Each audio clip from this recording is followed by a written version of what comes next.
Ah, so where shall I take you now, huh? The temple. That'll be 10 dromoi, please.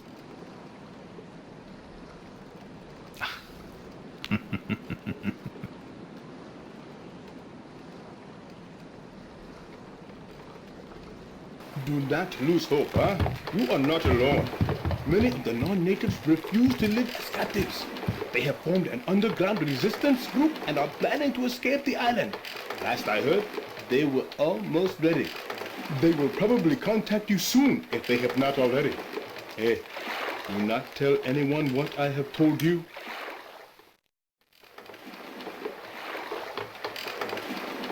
Okay, Renat. Be careful getting out of the boat.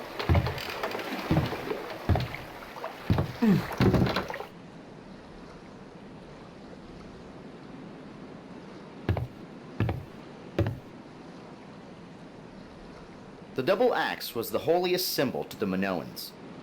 Religious axes were used by priests to kill sacrificial bulls for their beloved earth goddess.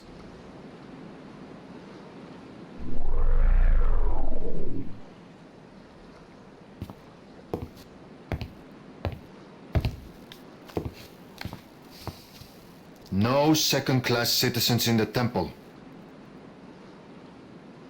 So why aren't second-class citizens allowed in?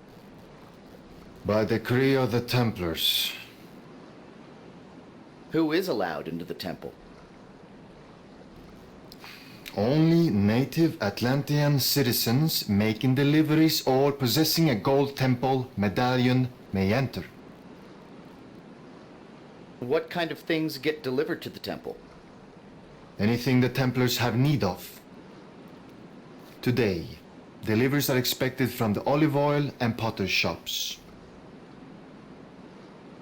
What medallion? A gold medallion bearing the seal of the temple. How do you expect to gain entry without one? Gage, you like movies about gladiators? Maybe we could go to the olive oil shop and see what kind of deliveries are going into the temple. There might be something there that could help us get by the guard. Well, then it would seem that I'm not going to the temple. Good day.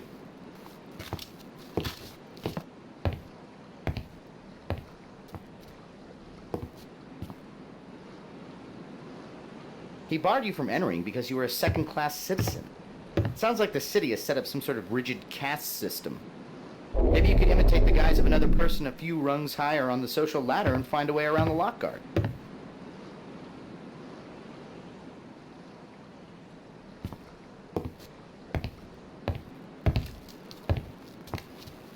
Padros, you blaspheme the order, and you have the nerve to come crawling back? If you set foot in the temple, they will not likely be so merciful this time. Now be gone with you, old man.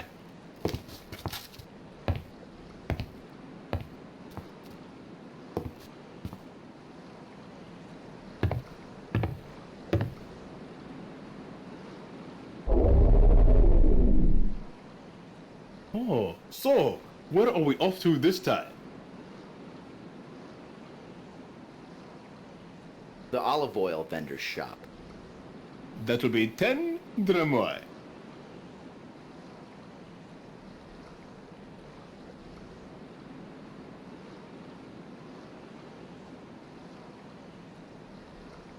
You know, in Nubia, we lived on the Great Nile, and we had a saying, the river floods so that life may begin anew. Because sometimes life has a plan all its own, and there's nothing you can do. So you might as well make the best of it. Besides, life is not so bad here. Most of the people are friendly. I have a roof over my head and food on the table. The resistance offered me a chance to leave, but I decided to stay. No, this is my home now.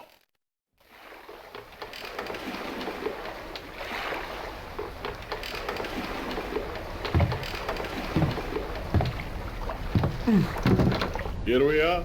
Oh, watch your step now, huh?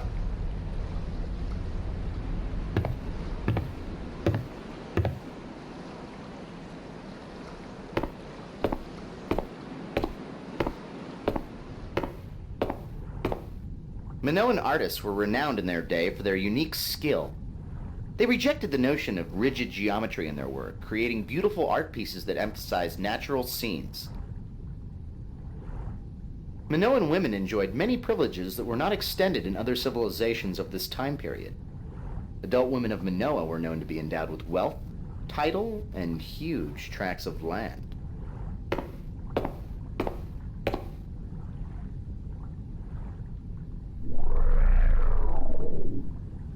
Normally, Gage, I would tell you not to touch anything while you're in a store, but you're older now. Go ahead, play with the machine.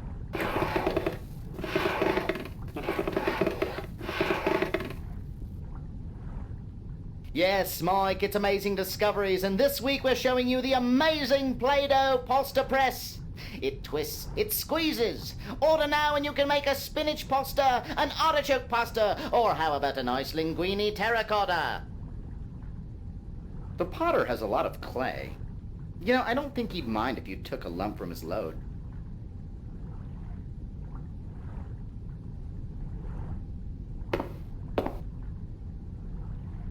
That's Mr. Atlantean 1281 BC. Still looking good, champ. My, he has a big pot. This must be the craftsman responsible for all those monstrous pithoi around the city. The shop is for paying customers only.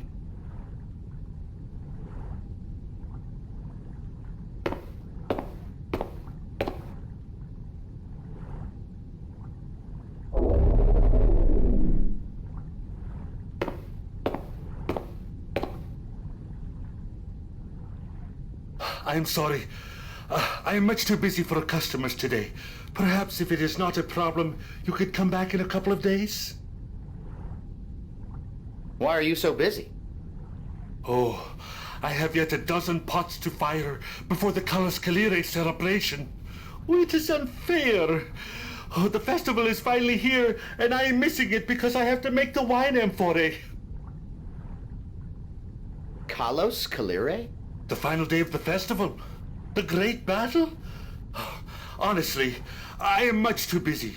Maybe you should come back in a couple of days. What's in the kiln? My pots. If I do not watch them carefully, they could crack. And if that happens, I will never make it to the festival. Oh, if only my sister would finish making the olive oil. You have a sister? Yes, she makes olive oil. Her shop is next door. It looks like you've got a lot to do. I'll just be on my way. Things will be back to normal in 2 days, I promise.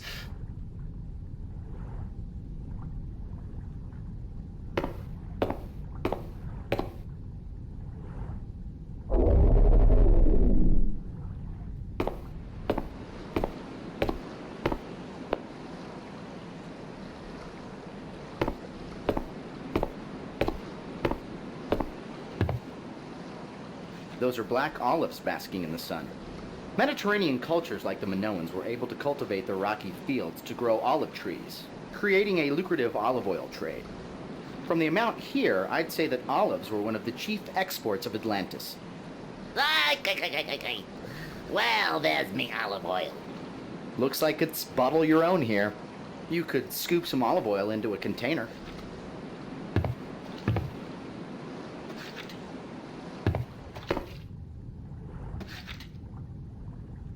Those vases have some sort of imprint on the front. They could represent the contents or who they belong to. Aha! Gage, I've seen that symbol. It was on one of the walls by the lock. The guards said that the temple is accepting deliveries from the olive oil shop. One of the vases in the olive oil shop bore the bull's head and double axe, the same seal that is emblazoned on the doors to the lock. I'm hazarding a guess here, but the gold medallion that allows entry into the temple may have that symbol on it. What if we made an impression of the symbol with the clay from the potter's shop? The clay looks pretty soft. Now the guard is looking for a gold medallion. Our next project for Arts and Crafts Day, kids, will be to make our fake medallion look gold. I haven't seen any gold around here. We might have to look elsewhere, maybe even another time zone. Atlantis was more of a copper than a gold. But El Dorado, heck, they called it the Lost City of Gold. Sounds like a great place to pan for gold to me.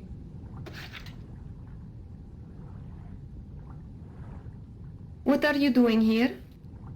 I thought you wanted to go to the festival. How do you expect to find the time if you do not finish your work? The last of my amphorae are in the kiln. Or should you not be watching them then? Can you watch them for me? Sorry, Telos, I do not have the time. Are you busy? Look around. All these amphorae must be filled before tomorrow. Okay, I'll just go back to my shop then. Maybe I can help you a little later, Telos.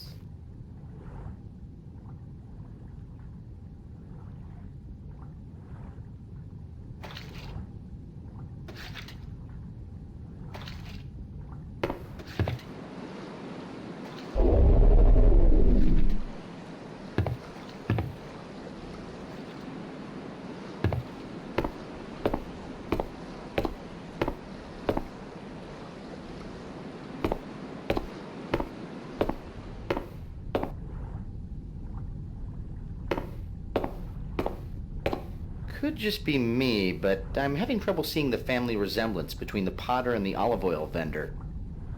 Which one do you think looks like the mailman? We need to use the kiln to make a medallion, but I don't think he's gonna just let us walk up and bake a cake. Maybe we could make him an offer he can't refuse. The potter isn't letting anyone near his work. Since trying to sneak around him would be a physical impossibility, we should start thinking of ways to try to get him out of the shop. We know he wants to go to the festival. Maybe we could take advantage of that and entice him to go somehow. Here's a thought. Trick him into thinking that you'll watch the pots for him, huh? Now we need to assume the guise of someone he would trust. How about the pound cake man? Or the olive oil vendor? Tira, have you already finished making the olive oil? Oh, I envy you. I still have a dozen pots left in the kiln. They will not be ready for at least 3 hours. Meanwhile, I am stuck here with nothing to do but to wait and watch. Stuck here? Is there somewhere that you need to go? That is not funny. You know how I've been looking forward to the festival, and tomorrow is the last day. Okay, I can take a hint. Go ahead, I'll watch the amphorae. Truly? Oh, thank you, Tira. Remember to turn them so that they do not crack.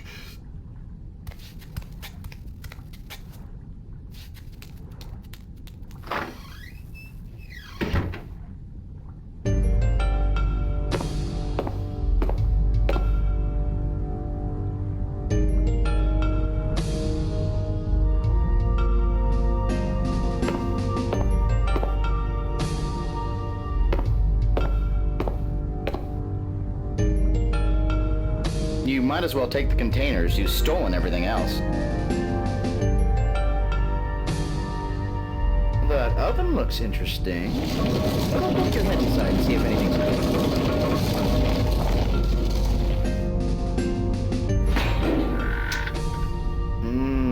That smells like breakfast. Now, not to be too picky, but the guard said that he required a gold medallion. It could work, but if it doesn't, you should start practicing making clay license plates.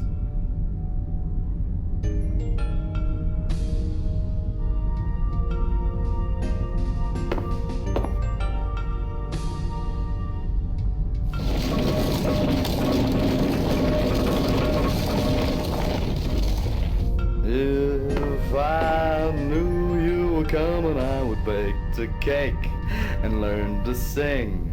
Stop me, Gage.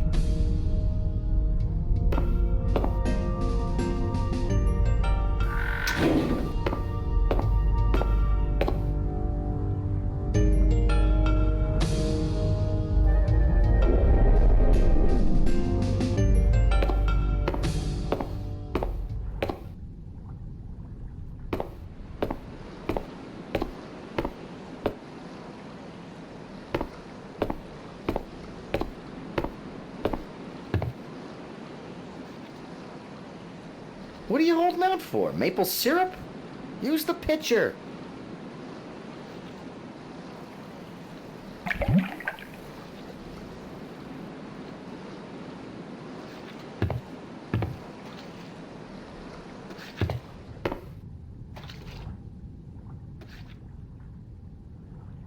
Oh, forgive me.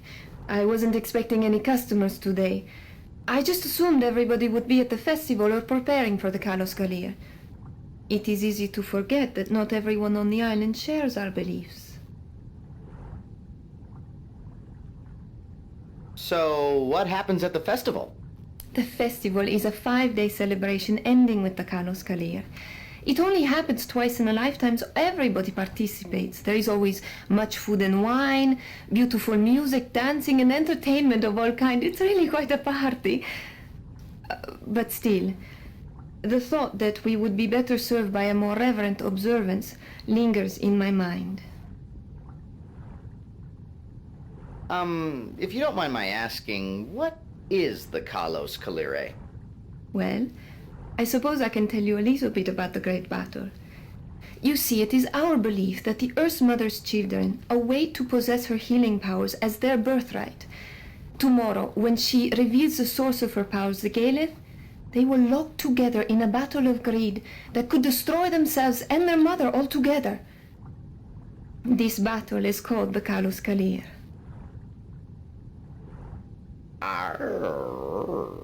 Gage, ask if she might be interested in a Pisces with a rippling disembody and a very sexy voice. Oh, like you would have a chance, Gage. The Earth Mother's children? The sun and the moon. Each is so certain that the Galeth belongs to himself alone that they jealously chase each other through the sky day and night, but they only come together once in a great many years. Where will the Earth Mother reveal the Galeth? In the temple, it will flow up out of the earth on a column of water, and as the water flows over the Galeth, it will become imbued with healing powers and refill the reservoir. At least, that is how the Templars have told us it happens. They're the only ones allowed to witness the miracle. Who are the Templars? They are the priests. Some say the Earth Mother gave them the secret of eternal life. But who would know? They almost never leave the temple. Only once have I ever seen one of them. Does the healing water really work? Oh, yes. But non-natives are not allowed in the temple. How does the battle end? If the battle ends peacefully, the Earth Mother retains the Galeth, and the people of Atlantis enjoy many more years of life and good health. If not, the Earth Mother perishes, and Atlantis along with her. But we have been here longer than anyone can remember, and we have seen many Kalos Kalirs. Why do you celebrate the Kalos Kalire? Oh, there are many reasons, really. But most see the Kalos Kalir as an excuse to live life to its fullest before the end comes. Well, I should leave you to your work. Earth Mother's blessings.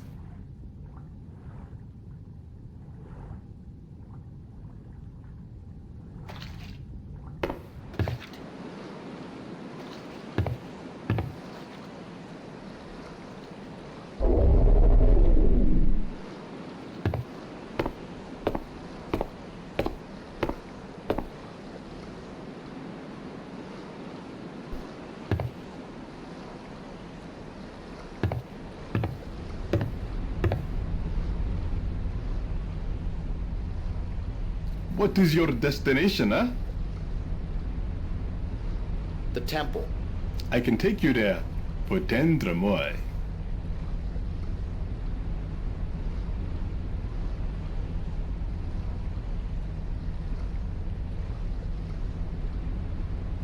I'm surprised. You're not at the festival? Oh, I thought everyone born on the island would be there today. But then, tomorrow is really the big celebration. So, at least you're not missing everything, you know.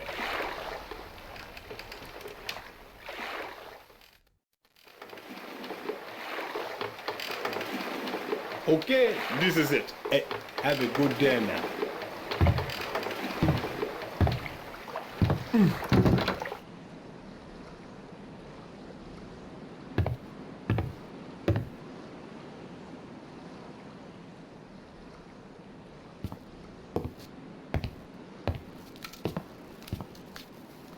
Your medallion, citizen?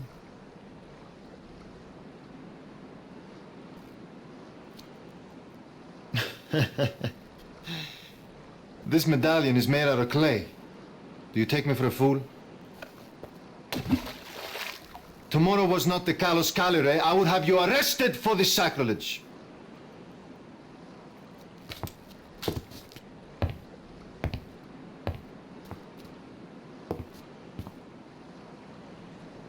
Sheesh. Everybody's an art critic. Okay. Looks like we need to find a way to make this thing gold. Did you happen to note? Oh, so, where are we off to this time? The potter's shop. That will be 10 dramoy.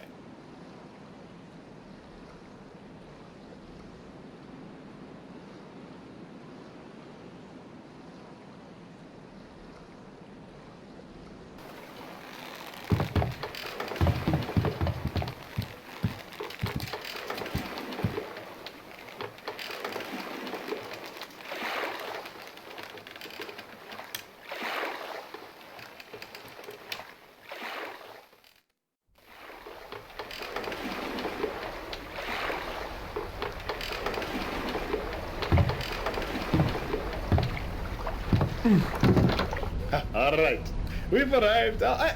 Thank you for your business, eh?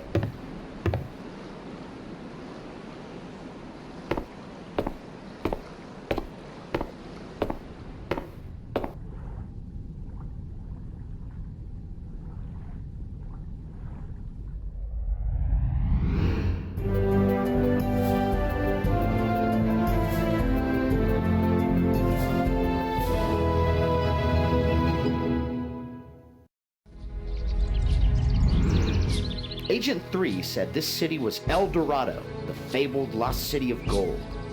The legend of El Dorado grew after the conquistadors came to Peru in 1530 to plunder the Incan Empire. Driven by rumors of a gilded city whose roads were lined with gold, New World conquerors continued to ravage the continent of South America after the genocide of the Incas. According to history, the name El Dorado was coined by Sebastian de Belalcazar in 1535. A veteran of the Inca conquest and founder of the capital of Ecuador. He met an Indian who spoke of a king that sprinkled his body with a fine gold dust before bathing in a sacred mountain lake. On hearing that, Belalcazar called the mysterious king El Dorado, the Golden Man. Today we know that man as George Hamilton. But we're not exactly blending in here, Gage. Sorry, but I don't think your gleaming smile is a sufficient disguise. Besides, a Spanish conquistador might come along and take your fillings. We need to find someone native and capture their image with the chameleon device. This is the farm plateau we visited earlier. We know that most of the fighting occurred over the temple of the Central Plateau. I think we should search there for the artifact. Judging from these fertile fields, I would say that the natives have mastered irrigation. Having seen the well system firsthand, I would guess that they're using underground aqueducts to bring water from the mountains. What's that near the well, Gage? Is that a South American mountain sloth? Be careful, they're rapid nappers.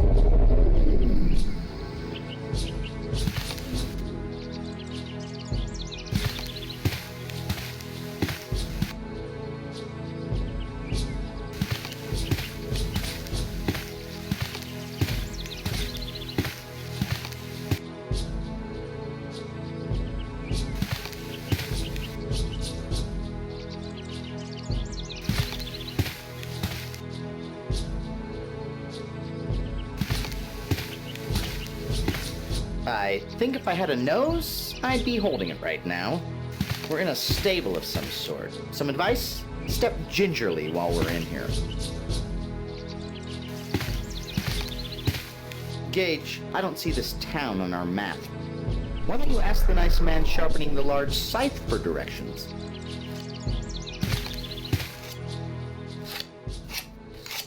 Acheo, there you are. Son, I can tell by your drooping eyes that you were sleeping. Were you out late last night visiting the shaman again? Remember, you have many chores today. Harvesting the crops that Dowalpa provides our people is hard work. I cannot do it alone. Father, what does the shaman do? Lately, I would imagine that you know him better than I. Anyhow, the shaman is the one who speaks to the spirits. Son, I know you have been going to see him. It is good that you are interested in the stories of our people. But I cannot reap Dowalpa's bounty alone. I need your help. Don't worry. I'm not forbidding you from seeing the shaman. Just tend to your chores. What is a Toahualpa? Dowalpa is the greatest of the four elemental spirits. She is the earth, the strength of stone, and the wealth of soil. It is she who causes the ground to be fertile and the crops to grow. Next time you see the shaman, ask him to teach you more of the spirits. Goodbye, Father. Acheo, I'll see you at dinner. And don't take any more naps. You've daydreamed enough for today.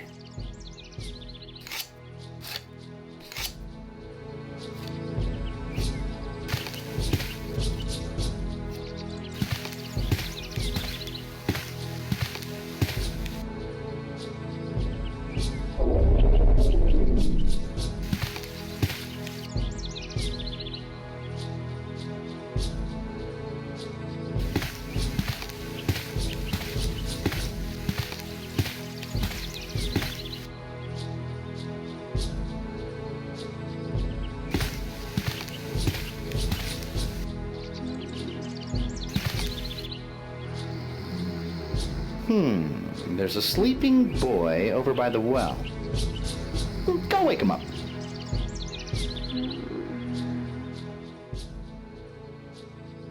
Good morning, Father.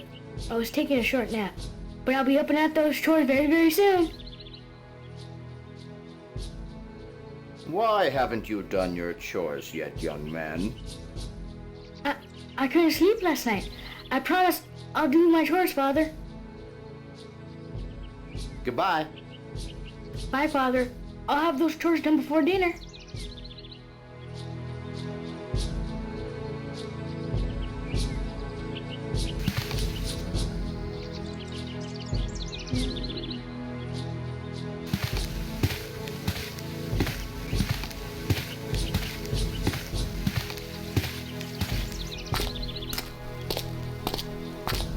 See those markings that carve across the mountains in the distance?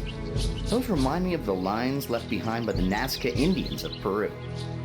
In the arid plains nestled between Peru's Pacific coast and the Andean foothills, the Nazca left behind hundreds of mysterious intersecting lines that sprawled for miles over the landscape. The mystery of the Nazca lines was never solved. From the ground, the markings were too vast to be recognizable, but when viewed from the air, the lines form a baffling web of animal forms. Spiders, birds, and dozens of seemingly random geometric patterns. Some extreme theories claim that the lines were runways for alien ships, while other authorities suggested that the Nazca had created a remarkable astronomical calendar. A group of 20th century scientists attempted to prove that the Nazca lines were too precise to have been created without aerial views. They believed the Nazca used simple flying devices, and to prove this, the scientists succeeded in creating a balloon made from only natural resources. It appears that the El Dorado people have actually mastered ballooning. They may have shared the technology with the Nazca before their untimely demise. Those balloons rise along the rope rails to the other plateau. It actually looks very safe, but before we go, let me tell you a sad tale about a little balloon called the Hindenburg.